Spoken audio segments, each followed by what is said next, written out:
Previously on Gutter Trash. You gotta keep that shit under control. We'll get a little ointment. Who was the guy who made the suicide joke? They have it at Wendy's in their kids' meal. Is it the guy that wants to have anal sex with you in his basement? Or? Yeah, that guy. I didn't just say that. Suddenly had like a fairy godmother. I'd like to see a Reed Fleming, the world's toughest milkman cartoon. You hate comics. A taro breakfast cereal. Would the marshmallows be the giant nipples? Oh, that's a good idea. Hey, even kids get cancer.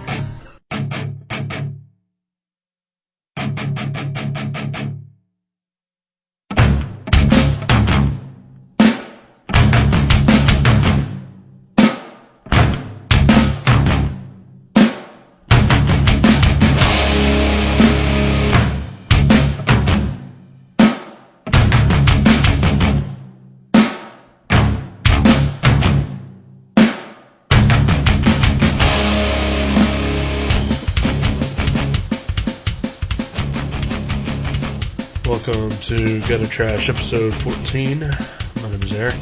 I'm Jason. I want to start out apologizing in advance. Not only am I sort of suffering from some sort of emotional breakdown, that I could just start openly weeping. Well, that's not good. Yeah, so this may be the most depressing episode ever, I'm not sure. So I want to apologize in advance for being a bit of a downer if that happens. Oh, okay. Well, also want to apologize because I know my voice is fairly nasally anyway when I listen to the show. I'm just now getting over a cold that I caught last week, so I'm probably going to be doubly congested than and more nasally sounding than I usually am. wow. So you're just in all kinds of bad way. Yeah. Plus I feel a little bit of a headache in there too somewhere. So, welcome to the show. How have you been otherwise? I guess I thought I was mediocre, but I guess I'm actually balls to the wall awesome. That's good. One of us should be. I'm sorry to hear that. It's quite alright. Yeah. So nothing you want to talk about publicly, I'm sure. Not at all. Okay. Not at all.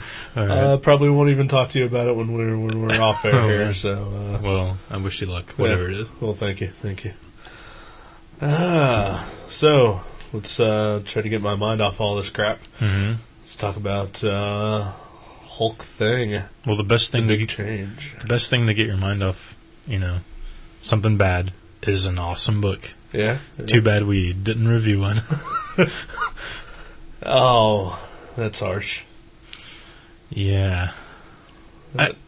I'll go right on. I'm going to say it right from the start. It suffers from what I like to call Thundercats syndrome. You remember it more fondly than it actually is? Yeah. I read it when I was like 10, maybe 10 or 11. Yeah. Because it came out when I was 10. And I remember thinking it was awesome. And I still think the art is pretty sweet. Yeah. But it was like just a really mediocre Hulk thing crossover. I think that you are being too harsh on it already. Uh-oh. It's not by any means, like this hidden gem that Marvel has had that, needs to be reprinted. Is going to be, it's like Marvel's Secret Watchmen. Oh, okay. It's not that. Not at all. But I think from the get-go, the story pretty much tells you right up front that this is a retarded story. Yeah. Have fun. Yeah, the Watcher. I think he said something like that. Yeah. Yeah. I just remember it being visually, amazing, which I still think the art is incredible. It is, of course. But I remember it being like just this otherworldly, adventure that was just so crazy, and I loved it so much when I was little. Well, it is a crazy otherworldly adventure. Yeah, but it's like a really boring otherworld adventure. I wouldn't say it's boring at all. It's 64 pages. Yeah, it's like the size of an annual. You remember those when they used to make those? Yeah. Well, they still do, but not on an annual basis. Right. Because that would be confusing for anyone. And I don't think the annuals actually have any kind of story that matters in it anymore. I mean, I'm flipping through it right now, and the art is really good. Like, there's a couple of just sweet scenes where, like, the lettering is insane. Yeah. And then, like, the backgrounds are these awesome paintings. And yeah. I guess we should probably mention who this book is by. Oh, yeah. It's written by Jim Starlin, and the art is by Bernie Wrightson, and he did everything on it. I know, I was looking to see who colored it. I guess he did, too. Yeah. He did the coloring. He did coloring. Pencils, inks, colors, all that, except for the lettering. But I have a feeling that he did, like, maybe sound effects even. Yeah, like the smash here. Yeah, I found a thud that it's on the next page from where you were at there. I mean, I will say I enjoyed it. Like, it was kind of fun, but it was just really disappointing because I remember it being awesome. Like, I loved this when I was younger. I guess then my opinion from it comes from a different place. Because I actually read this for the first time probably about 5-6 years ago. Mm-hmm. Okay. So I don't have this childhood attachment to it. Right. So we're both rereading it, but like you're rereading it from like a 20-something perspective. Right. I'm rereading it from a toddler perspective. Basically, yeah. I mean, I'm not too far off from where I am now. Maturation wise, Ooh, that's the first time I've ever heard a human use that word.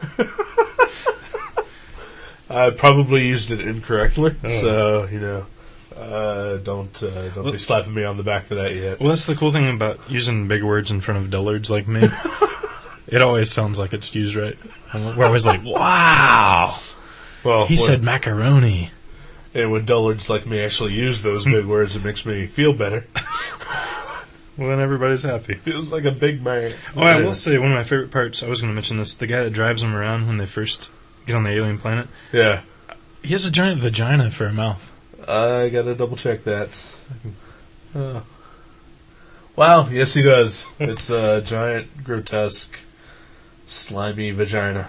I mean, it's not even like, hey, that sort of looks like a vagina. It's like... It is a vagina. They drew a vagina on this guy's face. Way to go, Bernie Wrightson. Yeah. See, like I said, I don't think this is by any means high art. Mm-hmm. This isn't going to go down as, the must-buy graphic novel of all time. But I think it's just a really fun, stupid story. And it's so bizarre. Not only just in its presentation, but by the fact that it's Bernie fucking Wrightson. Yeah. I mean, this is the guy who's most, associated with, EC horror comics, his super fucking detailed Frankenstein, adaptation. And this is after that, too, so it's not like he was, just taking whatever... Right. He was Bernie Wrightson by this time, yeah. And then you got Jim Starlin, who's not... I don't particularly enjoy his work for the most part. Right.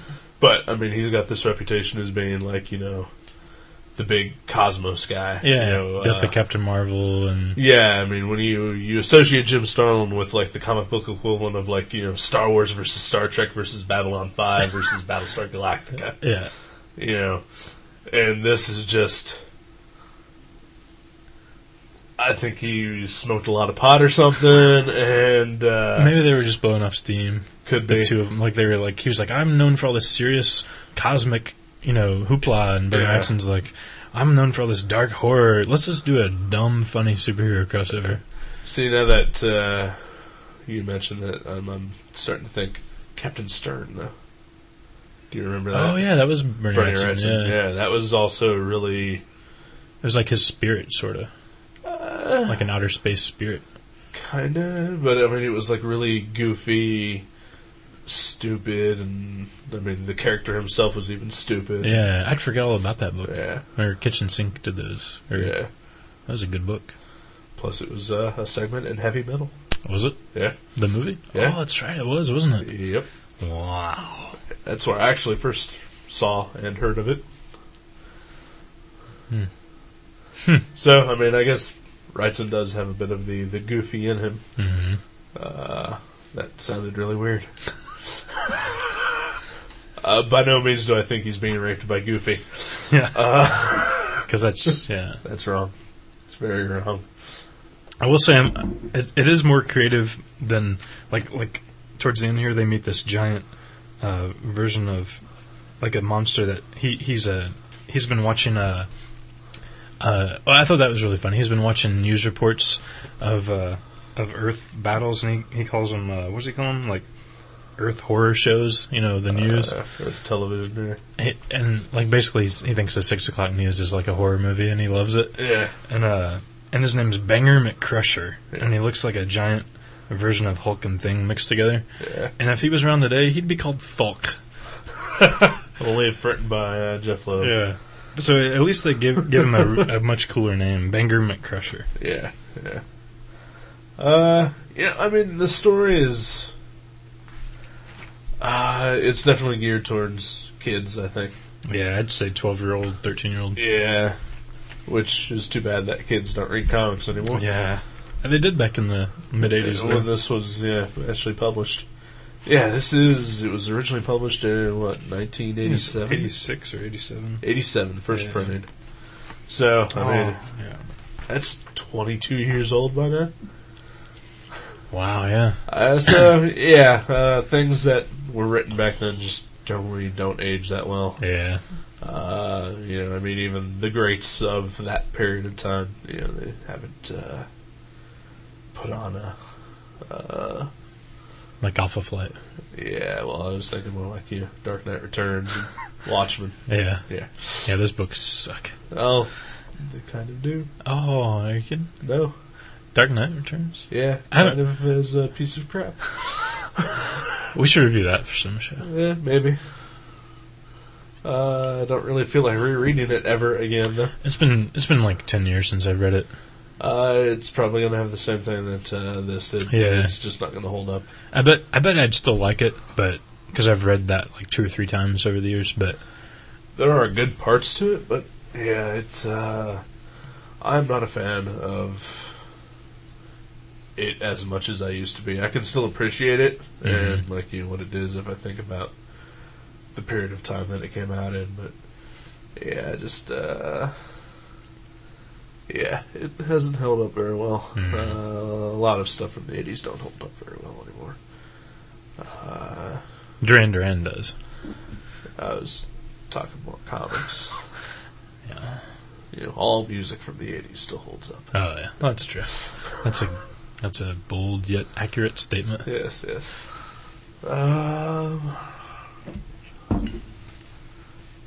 Wow, is this it? Have we blown our wad on the...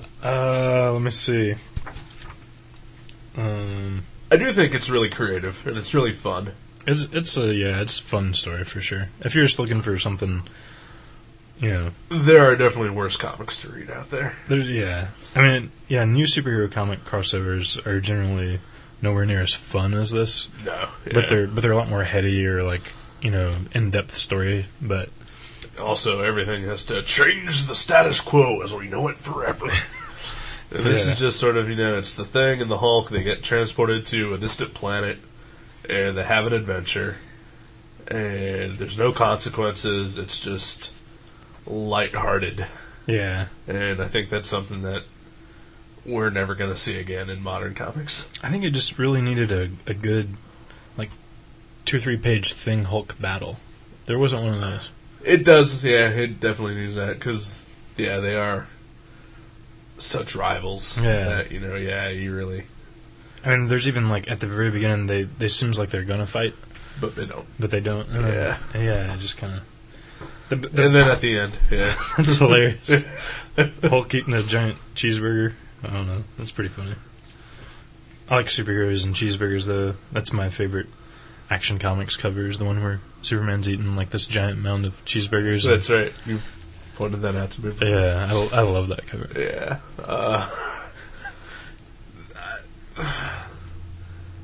When you started reading this, did you go into it knowing that it's going to be a comedy? Yeah. I remember it being kind of goofy. Okay, all right. I just thought it was, a lot cooler, I guess. I don't know. Just from what I remember. I mean, it's like the whole Star Wars thing where everybody was disappointed with Episode 1. Right. Who's that rock and roll guy? Hank Williams III. Oh, that's really? Yeah. Wow. Huh. I didn't recognize him. Yeah. You were throwing up the shocker there, it looked like. I was tired. Like I am now. I'm going to have to edit this out, because this is retarded. Yeah. So, okay, it was good. I'll give you that. But it was disappointing for me. Okay. Yeah, I'll give you that. Yeah, I don't know. It was... There are parts I really enjoyed about it. I liked the fact that they, every person on that planet, was afraid of them when they saw them. Right. But then they put on these crappy fucking disguises, and they're just fitting in perfectly fine. They look like Star Wars monsters then. Yeah. Yeah. Yeah, because Thing puts on a robe, and that's it. Everyone's fine with him. And Hulk attacks this squid-like alien and puts it on his head. Yeah, so it looks like he thinks it's a hat. Yeah. And they call him the Hat. Yeah. I don't know if you noticed this or not, but all the names of some of the aliens are sort of puns. Oh, huh. That's weird. I'm a big pun fan. I know you are. It's subtle because they're spelled weird. Oh, okay. Let's see. The one character that the Hulk and Thing are going to retrieve. His name is Malady. Malady. Yeah. Okay. One was Stambin. Oh, Stamp and mail it. Stamp and mail it. Stamp and mail it. Wow, man, that's genius. How did I not pick up on that? File it and lose it. Make a copy. Is it? Yeah. Make a copy? Maikopi. Make a copy. How about Maltriculon? Is it? That I don't know about. There's a character named McBurns, and I kind of wonder if it's a John Burns slam. Just because, everyone hates John Burns. Oh, yeah. Even back in 1987. Yeah, there's a seething hatred that's been boiling for more than 20 years for that man. In the comics world, at least. There's a complete lack of, knowledge of his existence in the other realms of the world. But. Yeah. Alright, so since we apparently have nothing to actually talk about this comic, I do want to bring up the format of it, though. Uh-huh. The Marvel graphic novel. How fucking awesome were those back in the day? Those are cool. And I know they probably all suffer the same sort of Thundercats problem that you mentioned. Yeah. But, where the fuck are the graphic novels from Marvel nowadays? There are none. Because everything has to be a 6-issue story arc that goes nowhere.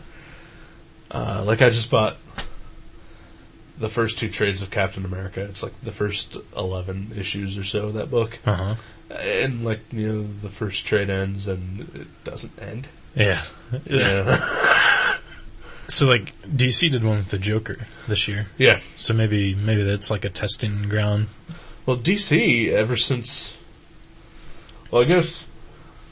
Excuse me, I'm going to burp.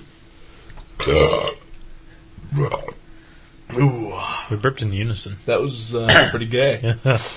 It means we're burp brothers now. Oh, wow. Back when Marvel was doing the Marvel graphic novels line, DC put out their own competitive line. However, Marvel put out 50 books, DC put out 7. Yeah. But then ever since Marvel folded theirs, DC has been releasing graphic novels on a steady clip, I'd say. Really? At least once a year. Superhero ones? Yeah. Well, the Joker one that came out this year. Mighty Love, which we reviewed. Oh, that's right. There's that Superman Infinite City. Usually most of them are Superman or Batman related. The Superman was It's a Bird, was that? That was... Well, that was the Vertigo book, but still, Yeah. Yeah, it's a graphic novel, and it's from DC, kind of. Mm-hmm. Yeah, Vertigo or DC, they always have a good track record of releasing a graphic novel at least once a year, if not more. Mm-hmm. And unlike Marvel, usually they're pretty good. But, usually when DC does one from the superhero angle, it's usually a Superman and Batman book. Right. Occasionally you can get, they released, I forget when, but Green Lantern Will World. Oh, yeah. Seth Fisher. Yeah. That was really good. But, obviously not a Superman and Batman thing. Right. And not a very straightforward superhero story. Kind of bizarre. Yeah, it was pretty bizarre. I love it. I should pick it for a choice sometime. I've never read it. I'm definitely picking it in the future. Mm-hmm. But yeah, Marvel, they came out with these Marvel graphic novels, and, some of them are fantastic. There's a Daredevil. Daredevil by Frank Miller and Bill Sienkiewicz. Yeah. I remember that. Love and War. It was about, the Kingpin, basically. Yep. That one is super awesome. Yeah. X-Men, Man Loves God Kills. Or God Loves Man Kills. I think so. God and Man, Love and Kill. It's all in there somewhere. Yeah. That's wasn't that what they based the second movie on, loosely? Pretty loosely, but a lot of the stuff from that is in there. Wolfpack. I think that was another Marvel graphic novel. Wolfpack? Yeah, Wolfpack. I've never heard of it. It was a team, a superhero gang kind of team. I don't know. I can't remember it very well. I think it was Marv Wolfman. No, Marv Wolfman didn't do that. Who did that? Because that'd be funny. Wolfpack. Wolfman. And Greg Pak helped him write it. No, I can't remember who did that. They have a list in the front of this. And I don't see Wolfpack anywhere in here. You lie. You're a fucking liar. Maybe it was called Dazzler the Movie and starring the Wolfpack. That was another awesome one. No, I'm kidding. Actually, I've never read it, so. Murata the She-Wolf? I've never read any of these other ones. Not even, I read The Death of Gru. Yeah. Yeah, there's very few of these I've actually read, but still, just as a concept, I really wish Marvel would put out graphic novels now. Yeah. Get, I don't know, whoever a good writer is that isn't exclusive for DC, to put out, a 96-page novel, Mm-hmm. Graphic novel, I should say. Get your Ed Brubaker or your I don't know. Yeah, Ed Brubaker. Yeah. That's the only good writer for Marvel. Peter Milligan sometimes. No. Jeff Loeb. Jeff Loeb. I'd read anything that guy does. I'm only going to say nice things about him for the rest of my life, and they'll all be lies, but I'm just going to say them anyway, just to balance out all the negative things I've said about him. Did he threaten you this past week or something? I got a letter from his attorney. A cease and desist? Well, then I'm going to have to go double time on the negativity with him to make up for your pussy and that. All right.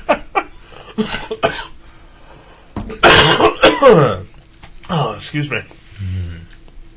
So, I wish I could think of something else to say about this book. It's pretty. It's pretty. There's a lot of interesting creatures in it.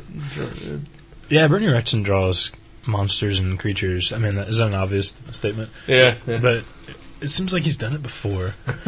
No, I love his... He's got some really dynamic shots. There's a second page. There's a big drawing of the thing. And it's this crazy angle from behind him. Yeah. And it's almost 3D. Yeah. I mean, it looks really... It has a really good depth of field with his legs and arms and everything. And in the cover, they've got that same thing where they're like reaching out towards you. From it, yeah, and breaking the logo. Yeah. Yeah, he was probably really high, I'm sure. We can't say that at all. I know he was. I mean, he's Bernie Wrightson. Come on. Had to smoke a ton of ganja. I don't know. Maybe not. I don't know. What's my theory? Doesn't weed usually just sort of prohibit production? I think it brings out the inner personality in anybody. Like a lot of artists seem like they thrive on it. Like that really kind of gets them going. And a lot of dudes that play video games just play video games even more. Yeah. So I think it just whatever you sort of are your personality is like, it just kind of you just kind of go with it. How many comics did you make when you were smoking? I drew a lot, but I didn't actually make any comics. Yeah. How many comics have you made since you quit? Like 5 or 6. See? Yeah. Okay. Yeah, maybe you're right. But I did draw a lot. Yeah. I would like turn off the phone and not answer the door and just draw for like my entire day off. Yeah, I saw that page of dog heads. I wasn't high when I drew the dog heads. Oh man, weed. I kind of miss it. It's been too long. Yeah, I only smoked it once and it really didn't have any effect on me. So it just didn't seem to serve any purpose. Yeah. I think I'm done. I think I'm done smoking weed. It's been like a year or two. Yeah. I think I'm done. I think this podcast is done. This podcast needs to get high. Probably. So you want to talk about other stuff? I guess so, yeah. I mean, you got time to fill. I read a book I did really enjoy this week. Oh, yeah. It wasn't. I read Chuck Palahniuk's Rant. Yeah. I own it. Have not read it yet. Ew. That was it. Well, I've only read 3 of his books. Yeah. But this is definitely my favorite one. Wow. Which other ones have you read? Choke and Survivor. Okay. Well, both of those are excellent books. Yeah. So, wow. I should eventually find time to try to read that and fail miserably at it.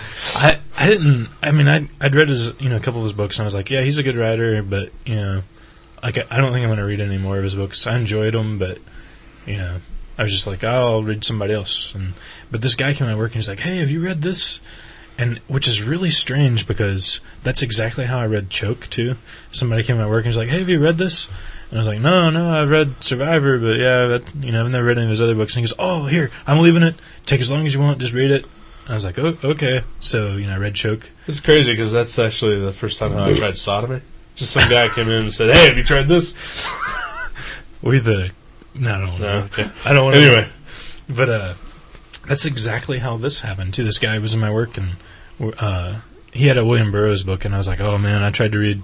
He was reading Naked Lunch, and I was like, man, wow. I was like, I've tried to read that, and it's just like a mind fuck. And I was like, Junkie was really good. I read that one. That's another Burroughs book that was awesome. And he goes, oh, really? You read Burroughs? Hey, have you ever read this? And he pulled out Rant. And it was this like nasty beat up copy. It looked like it had been soaking in water and out of his backpack. Wow. And it's only like a year old too. and I was like, no, I haven't. And he goes, oh, take it home and read it. So two random people who, like, I know their first names, but only from, their friends going like, hey, Sean, do you have this magic card? And, like, they're nobody that, I've ever been, like, friends with or hung out with, but right. It's like there's this secret society of Chuck Palahniuk fans that want me to read his books. Fair. That or they're just, Well, I do think it's pretty narrow-minded of you to decide not to read any of his books just because you've read and enjoyed 3 of them. Yeah. Well, it's like, I'm never going to watch another Guillermo del Toro movie because all of his have been awesome. I can't think Fuck that guy. I can't think of a better criteria to avoid an artist. No, maybe it was I was afraid that I would run upon a stinker and that way. No, I think it was just there's just so many writers I've never read that I'm like, okay, now I'll read. Like I've never read any Mark Twain, but I've read Huckleberry Finn when I was a little bit. That shouldn't preclude you from just stopping from reading someone else. Well, I wouldn't You stop. can do both. I meant. Okay, let me rearrange my words. I meant like I didn't plan on reading any of his books anytime soon. Like, maybe years later, but I've got this stack of books that every time I go to the used bookstore, I buy a couple books, and I'm like, I'll read this sometime. And now I've got like 15 books that I haven't read, so I'm like, I'll try some writer that like I've been on this H.G. Wells kick in the last year or so, and I really like the stuff I've read by him. No.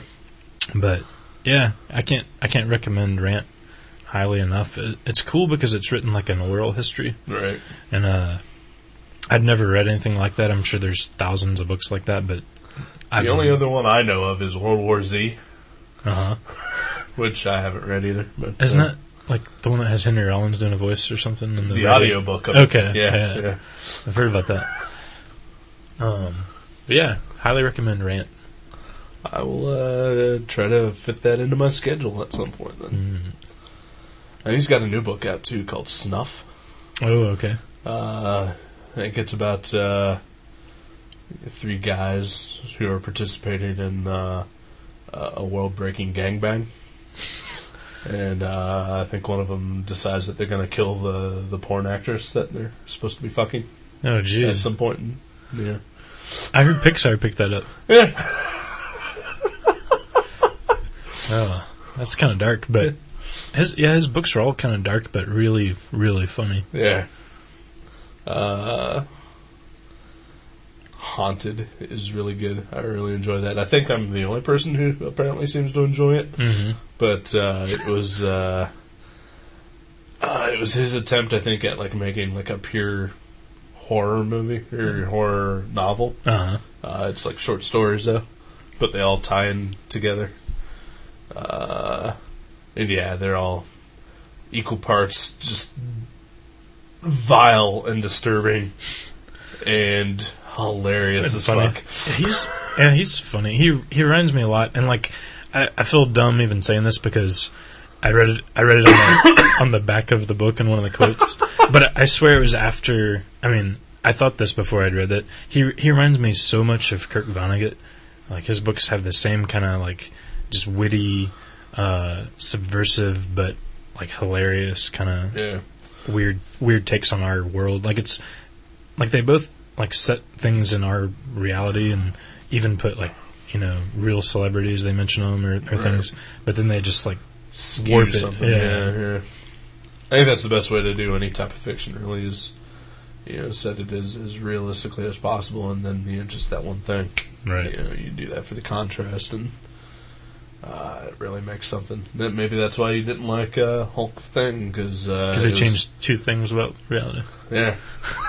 Instead of Well, one. no, it's just because it doesn't take place in any kind of reality. Yeah.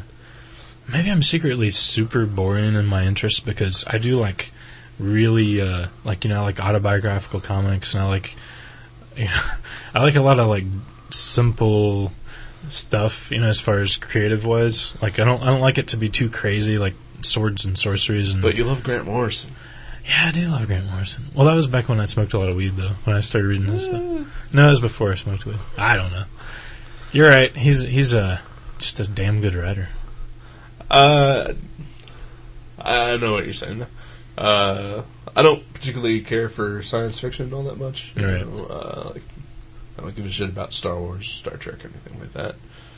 There's one science fiction TV show that I love, though, and it's Farscape. Mm-hmm. And pretty much I can point to the sole reason for me loving that so much is because the main character of it is a normal guy. Mm-hmm. Whereas, like, all these other sci-fi shows, it's like alien worlds. Yeah, they're all sons Crazy of spaceships. And, sons of kings and like archetypes and all that. And like this guy, he's an astronaut and he's a pretty smart guy, but otherwise he's just sort of a an everyday beer guzzling Joe who gets thrown into crazy world. Right. But we see everything from his perspective and his point of view, and that makes it relatable. Yeah. And I think that's something that you need in every type of fiction. You need something. I agree. Relatable. I mean, it's nice to like have some sort of escapism, but the best art is something that is creative, but it also gives you, something to chew on in your real life, like something you can relate to, and like maybe take with you and learn something from it. I mean, not everything, obviously. Like sometimes you just want to watch Jackass the movie, right? But I think the best art is like that, where it's you can sort of relate to it, and it's not just pure escapism fantasy where when you're done you're like, oh fuck, I have to go back to my world. Right. Like, you're like, oh cool, I can take that with me back into my world and battle one more day, or whatever. It's pretty pretentious sounding, actually. Well, that's true. That's the way I look at it, though. That's fine. I get the pretentious streak. I can't help it. Yeah. I mean, I like Stanley Kubrick and all that shit, but I still like Jackass and Slayer. I don't know. I can't help it. There's nothing wrong with Slayer. I can't say anything about Jackass. That's one of my guilty pleasures. I still haven't seen the second movie yet. I mean, I'm not that super fan guy or anything. I've never seen any of the movies. I've caught like 10 minutes of Jackass on TV, and it's one of those things where if I'm flipping through channels and it's on, like all of a sudden, like I can't move that clicker forward anymore. All right. And like while it's on, and it's you're like doing the media version of like rubbernecking. You can't take your eyes off. I cannot take my eyes off it, and then like once it goes to commercial break, then I can keep clicking the channels. But when I'm watching, someone try to use those cardiac pedal things on their balls, you gotta watch. You're like, I kind of want to see how this turns out. Yeah. I mean, I'm pretty sure I know the outcome. Yeah, but yeah, like they won't put it on TV if it's, if it comes out really bad, like if he dies, or on the other end of the spectrum, if it's just like if nothing really happens, so it's going to be worth watching, right, and you're hoping that you won't feel bad, like it won't be like this guy's death scene and they've aired it as like the season finale, like I can't Johnny Knoxville gets his head blown off and they put it on as like the last episode. Excuse me. Bless you. I think that was the wrong. I just bless anyone. That's fine. Bless you, Jeff Loeb. No. Bless you for your sweet, sweet writing. Maybe we shouldn't just talk about Jeff Loeb at all anymore. That's probably a good idea. Until I pick Challenges of the Unknown for our comic. He wrote that? Like from the early 90s. Okay. Yeah. Which was really good. Okay. Yeah. We've had this discussion before. The reason why I'm so down on Jeff Loeb is because the guy's got good stuff in him. Yeah. And he's not accessing it. That's where my problem was. Yeah. I gotcha. I think we've exhausted this as far as we can go. Yeah. Oh, what a piss poor episode. Hey, it's bound to happen at least every other time, if not double that. That's true. Alright, let's take a break. Yeah, we're like 40 minutes. That's good enough. Yeah, that's an episode. Alright, we'll be back. I'm going to grab another beer.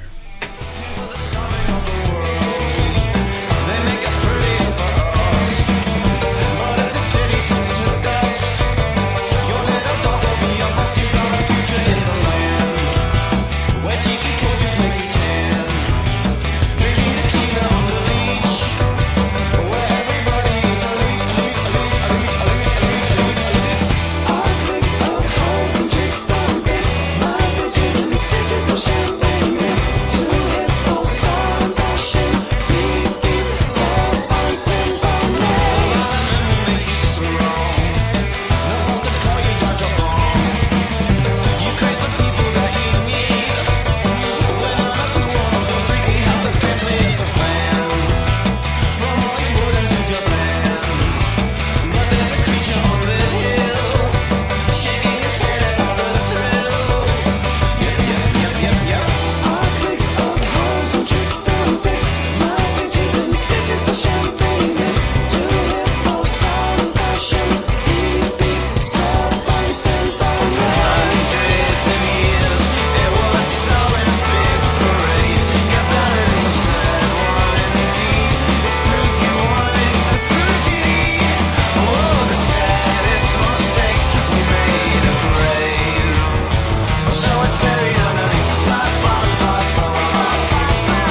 Welcome back. So, it's still your turn to pick something. Yay! It's a movie. I picked a movie that I've never heard of, and after I picked it, I asked a couple people if they've ever heard of it, and they hadn't. So, I know nothing about this movie, but it looks cool. Alright. I was at the library looking for a good movie. I almost picked up Gangs of New York, because I've never seen it, but it's like 3 hours long. I didn't know if you'd want to do it. I'm down for that. Martin Scorsese? Yeah. Yeah, I dig Martin Scorsese. Well, instead, I got a horror movie. Alright. I think it's either Japanese or Korean. I already saw the title there. The Host? The Host. Yeah. Which is on my Netflix queue. Oh, is it? Okay. Yeah. And yes, I am excited to see that. Cool. It's Korean, by the way. It is Korean? Okay. Yeah, yeah. I couldn't tell by the names on the back. It seemed Korean or Japanese. But yeah, looks cool. We'll see what happens. Alright. Yeah, I'm excited. See, you don't have to go to the library for these things. That's what Netflix is for. Yeah. My Netflix queue is in service of Gutter Trash. I didn't know if they'd have it. I don't know. They have most of everything. You know, I didn't know what I was looking for, though. Like, I wouldn't even have picked that, because I'd never heard of it. Right. I just happened to see it there. I would have picked, like, I don't know, Runaway Bride 2 or something. Because I've always wanted to see that. Yeah. Maybe I would have used one of my vetoes. I don't even know if there is a Runaway Bride 2. I don't think there is. But we do have vetoes, that's right, I forgot about that. Yeah, we do. How many? Just one per year? Yeah, I was thinking about that. Uh-huh. We should have more than one, but really? like, let's not go crazy or anything. Like 16? No, yeah. No, like, let's say we get to veto 2 comics and 2 movies. Or 3 total. Like, you can use, like if you say you've already vetoed the 2 movies that you don't want to see, and then, I pick some movie that you just don't want to see, you can use both of your comic vetoes to veto that one movie. Wow. I like this game. It's getting excited. Okay, alright, sure. Well, we should write down rules. Yeah. Sounds good. Well, so far we both have, hey, it's a new year on top of it, so. Oh, yeah, we're fresh back at yeah, so. 2 and 2. So I eagerly await you choosing Cannibal the Musical. Yeah. I was thinking about it, too. I know you were. I keep begging you not to. I know you would enjoy it. Like, I know it's a musical and you don't want to watch musicals, and I can respect that, but there's a couple. I've seen some good musicals. I like more than one, like 2 or 3. Well, that's fine, but I'm not going to watch any of them, and I'm especially not going to watch Cannibal the Musical. I'll have to find out the other movies you don't want to see, and I'll pick like 3 of those in a row and watch you veto them. Or, even more fun, watch you squirm through them because you don't want to have to watch Cannibal the Musical. That'd be just as cool. You're a bastard. Oh, I won't pick any musicals. I appreciate that. My next pick is going to be Sweeney Todd. Did you see that? No. Okay, that was good. That was one of the good musicals. I actually enjoyed West Side Story, and I'm heterosexual. That's weird. And what was the other one? I don't think you can really call Dirty Dancing a musical. No. But there's a lot of dancing and music scenes. Yeah. I saw that, I think, when I was like 6. Yeah. I still like that. I've seen it a couple years ago, and it's still good. South Park, the movie, that's funny. What else? All those movies those guys do are musicals, I guess, because the puppet movie, Team America. I never saw that either. Yeah, it's a musical, too. Yeah, well, I won't see that now. There seems like there was one other, like, classic musical, like West Side Story. Oh, Grease. Grease is good. I will never see Grease. I'd rather shoot myself in the balls with a shotgun. Point blank. Just fucking obliterate my crotch. Duly noted. Because that's what Grease would do anyway. I might as well just cut out the middleman. Oh, man. Save your Netflix for something else. Speaking of shotgun blasts to the self-inflicted, I did see another movie the other day. It's called Dream Deceiver. Have you ever seen this? No. It's I don't think it was ever released publicly because I saw like a bootleg copy my roommate has, and it's the documentary this guy made in the 80s or late 80s when Judas Priest was on trial for yeah.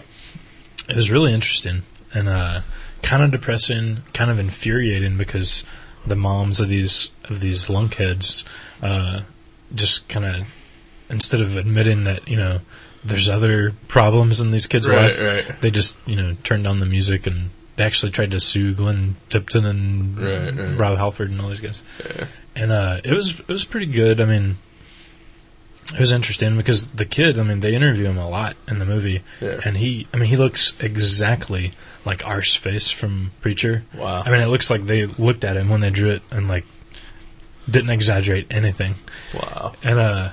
And it was pretty heavy. Wow, but, that'd be hard to watch. Yeah. But you kind of leave. The kid, you're kind of mad at him for not, like at that point, telling his mom, like, look, like. It's not just the music, right? Because he's clearly still a Judas Priest fan. Like during the movie, there's a couple clips where he's like singing along, or like, they point out, they're like, "Oh, we think this is a bad lyric from this song that may have inspired the kids." And he's like, "No, that's not from that song. It's from this other song. It starts out like this," and like you can tell he's still a Judas Priest fan. Right.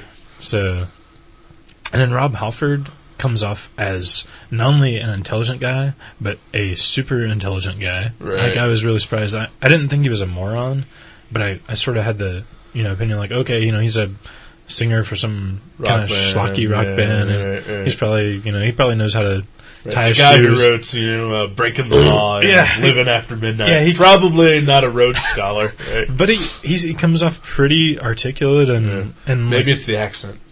It could be the accent. British people do seem like 200 times smarter than they probably are. But was he wearing a penis holster during this entire time, like he normally would? Well, no. The best leather studded. The best part was the most funny part of the movie was when he's in the courtroom and the judge is having them listen to a Judas Priest song where there's backmasking, like backwards recorded track. And for some reason, they have actually Rob Halford with a boombox pushing play. Like, instead of having a bailiff or somebody, they actually, Rob Halford is doing it. And there's this part where it goes like, and you're supposed to, and he's like, what the girl is saying, or what I'm saying there is, I would like a peppermint. She got me a peppermint. And you listen to it again, and it's like, I would like a peppermint. She got me a peppermint. And it's in the background of the song. And everybody's just kind of like... He asked for a peppermint. Wow. It was pretty funny. And of course the case got thrown out because, it's ridiculous. Yeah. That's the thing that pisses me off about all this. No one is willing to blame the parents at all for any part of, like, when did any of these things happen. Oh, right. Like any school shooting. God forbid that, the parents ever paid attention to their kid. Right. And, maybe figured out that, hell, they may even be a part of the problem. Right. No, let's go blame Cocky McRockstar over there. Oh, yeah, he obviously... Yeah.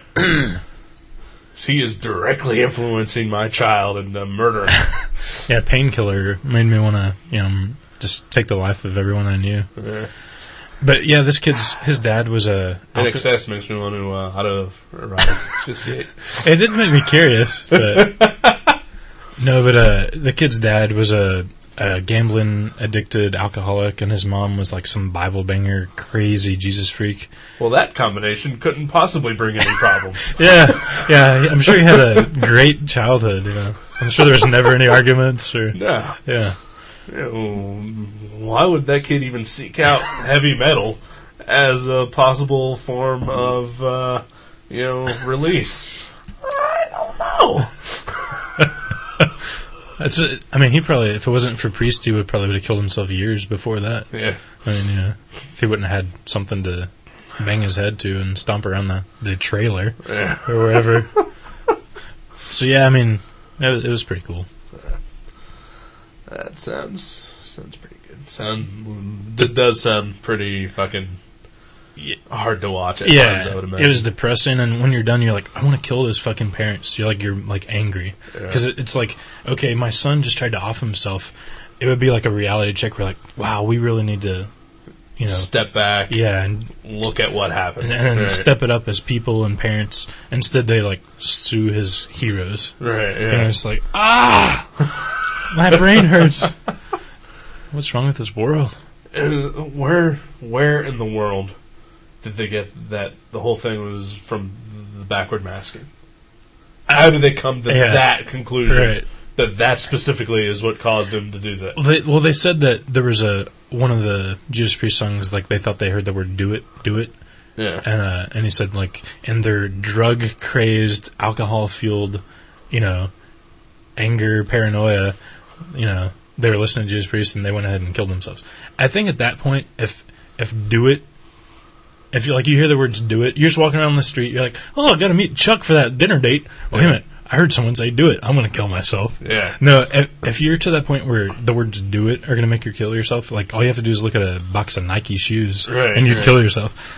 I think if you're at that point, then whatever you hear, sale on men's lingerie or whatever, that's going to make you kill yourself if you're to that point. Right. So, hell, you could probably listen to any song ever and find something in there.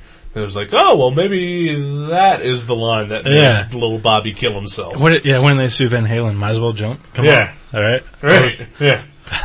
Or, Hot for Teacher. Yeah. Yeah. That's how I got it made. Got it made. That's how I got... It's right there. Got my syphilis from my gym teacher. Mr. Pumphrey, you asshole. Oh, wow. This part of the show's been alright. Yeah, that was alright. Yeah, why couldn't the first part be? We should never review anything ever. But things are good sometimes. Yeah, I like the review, and that's fun. I do too. The book was also possibly the shortest thing that we've ever read so far. Yeah. So it makes me realize, because I was thinking about maybe occasionally reviewing something small, like something like a nice one-shot or something. That might be a bad idea. Maybe. But if it was really awesome, I'm sure we would have tons more to talk about. That's true. So, yeah. All right. Well, let's wrap this up. Probably the shortest episode we've done to this point. So, let's go ahead and wrap this up, and we'll be back next week with the host. Yeah. Sweet.